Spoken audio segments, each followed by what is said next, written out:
adakah Hicks rule, dan oleh kerana kalau satu cara yang berkesan untuk pastikan tidak akan mengulangi tragedi semacam itu, tidak ada kecoyan semacam itu, ialah bahawa ada orang yang dipertanggungjawabkan.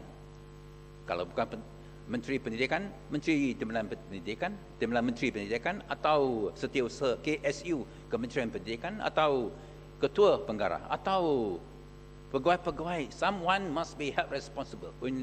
Barulah cara ini boleh mencegah berulang kali lagi tragedi-tragedi semacam ini. Peristiwa yang kedua adalah fas 2 persidangan Dewan Undangan Negeri Perak yang dilangsungkan. Jelasan. Ya. Terima kasih, Ibu Temu.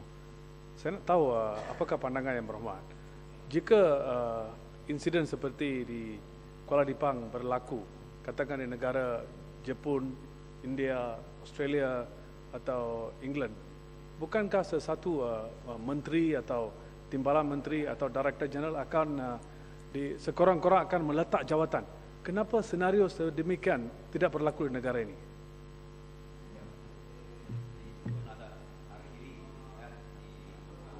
Jepun akan berlaku harakiri di lain-lain negara. Hits were roll. Dan sebab itu kita memberhentikan budaya impunity, di mana tidak ada sesiapa yang perlu memikul tanggungjawab. Barulah ada kenyataan yang menunjuk simpati dan semua tadi tidak apa-apa nilainya. Kita mahu memastikan bahawa dengan insiden tragedi ini hits were roll, dan kalau hits tidak roll, tentulah that lesson will not be learned. Dan peristiwa yang kedua yang menghantui. Minta penjelasan. Yang Berhormat Ibu Temu. Ya. Ya, silakan. Ya, Yang Berhormat Ibu Temu, apakah Yang Berhormat bersetuju bahawa sekarang ni kerajaan terlalu obses dengan slogan Satu Malaysia? Terlalu obses dengan slogan Satu Malaysia sehingga mengadakan kem-kem Satu Malaysia di mana diadakan dalam keadaan tergesa-gesa, tiada persiapan yang mencukupi, di mana keselamatan tidak diberi keutamaan mengakibatkan kejadian di Kuala Lumpur tersebut. Dan apakah Yang Berhormat bersetuju bahawa sementara satu kesihatan yang menurun ke atas insiden tersebut, semua program ini seharusnya dihentikan dan bukan yang dinyatakan oleh Timbalan Perdana Menteri. Ia diteruskan, dia patut dihentikan. Kita tak mahu berulang sekali insiden semikian yang juga berlaku ekoran daripada program latihan khidmat negara yang dijalankan secara tergesa-gesa tersebut. Apakah Yang Berhormat bersetuju? Ya, saya bersetuju bahawa sehingga kita adalah satu jaminan yang kukuh bahawa tidak akan berlaku kecoyaan daripada segi keselamatan dan menyebabkan kehilangan nyawa. Semua program Satu Malaysia ini patutlah digantungkan, dan ini menunjukkan bahawa Satu Malaysia, satu program Satu Malaysia boleh membunuh. One Malaysia program can kill and has killed, dan kita tidak mahu lagi nyawa-nyawa yang tidak berdosa. Peristiwa yang kedua, Tuan Ketua, adalah fas 2 persidangan Dewan Undangan Negeri Perak yang dilangsungkan serentak pada masa yang sama dan juga di tempat yang sama di SUK Perak semalam, bersama 2 orang menteri besar, 2 orang speaker. Semuanya disebabkan Satu Malaysia, 2 Perak, 3 Katak.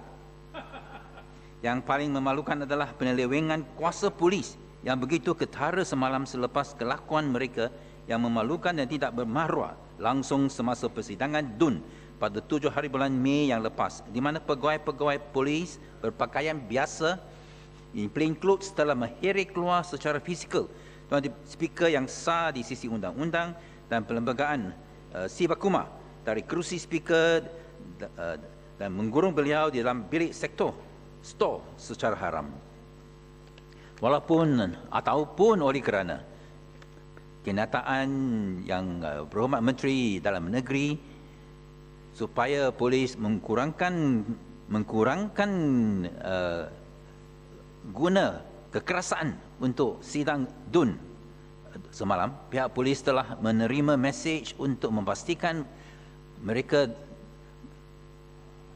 menjalankan dirty work mereka, kerja kotor mereka, supaya tidak dirakamkan oleh video dan dipaparkan ke seluruh dunia seperti dihirik keluar semasa dalam jubah speaker di atas kerusi speaker di mana perbuatan tidak termadun itu pada 7 hari bulan Mei telah disiarkan ke seluruh dunia secara serta-merta. Pihak polis lebih kurang 40 hingga 50 mereka dalam civilian plainclothes telah menggunakan kekerasan untuk memukul dan mencikik Speaker Sivakumar supaya jubah dan songkok Sivakumar beliau dirampas. Tetapi semua ini berlaku di tempat letak kereta SUK, di mana polis berharap perbuatan penuh keji mereka dapat dilakukan tanpa dapat divideokan atau dirakamkan. Dan apa yang berlaku dalam sandiwara 2 persidangan serentak DUN Perak di Ipoh semalam adalah kelakuan yang patut dikeji dan memalukan seperti episod 7 hari bulan Mei yang lalu. Bagaimana Yang Amat Berhormat dapat meyakinkan rakyat Malaysia bahawa dia kemampuan dan adalah layak untuk memimpin satu kempen One Malaysia, walau dialah yang paling bertanggungjawab dalam mencipta 2 Perak, 2 Menteri Besar Perak, 2 Speaker Perak, memaksa satu kerajaan negeri yang mencipta satu kerajaan negeri yang tidak sah, salah dari segi undang-undang, tidak demokratik ke atas rakyat Perak, merompakkan hak-hak demokratik mereka untuk memilih sesebuah kerajaan pilihan raya. Yang amat beruas bangun yang amat. Ya, okey. Terima kasih Datuk Yang Di-Pertua. Saya ingin mendapat pendapat Ipoh Timur sama ada apa yang berlaku semalam di perkarangan Dewan Undangan Negeri Perak juga adalah kerana digalakkan oleh Menteri Dalam Negeri. Kerana sudah 2 kali saya menanya soalan bertulis kepada Menteri Dalam Negeri untuk memberikan semua senarai nama-nama, kad pengenalan dan juga alamat mereka yang telah masuk ke Dewan Undangan Negeri pada 7 hari bulan Mei supaya dan melakukan kekerasan ke atas Speaker Sivakumar dan lain-lain adun pada 7 hari bulan Mei, tapi beliau telah enggan memberikan butir-butir nama mereka, dan ini telah menyebabkan tindakan mahkamah tidak dapat diambil terhadap orang-orang ini, dan pada saya ini merupakan satu penghinaan kepada Dewan Undangan Negeri, Dewan Yang Mulia ini, dan juga boleh dikatakan beliau telah telah menidakkan sistem keadilan, kerana kita memerlukan semua nama-nama ini untuk menjadi saksi-saksi di mahkamah dan untuk mendakwa mereka. Jadi polis rasanya mereka boleh bertindak tanpa apa-apa ketakutan ataupun bahawa mereka boleh dibawa ke mahkamah, dan Menteri Dalam Negeri telah pun memberi satu semacam jaminan mereka tidak akan apa-apa tindakan diambil terhadap mereka. Jadi oleh yang demikian, bolehkah Ipoh Timur memberi pandangan bahawa tindakan Menteri Dalam Negeri ini tidak patut dan haruslah bertanggungjawab untuk memastikan sistem kehakiman negara ini dapat berjalan seperti biasa, dan pihak polis mesti bertanggungjawab atas semua tingkah laku dan salah laku mereka yang melanggar undang-undang negara kita.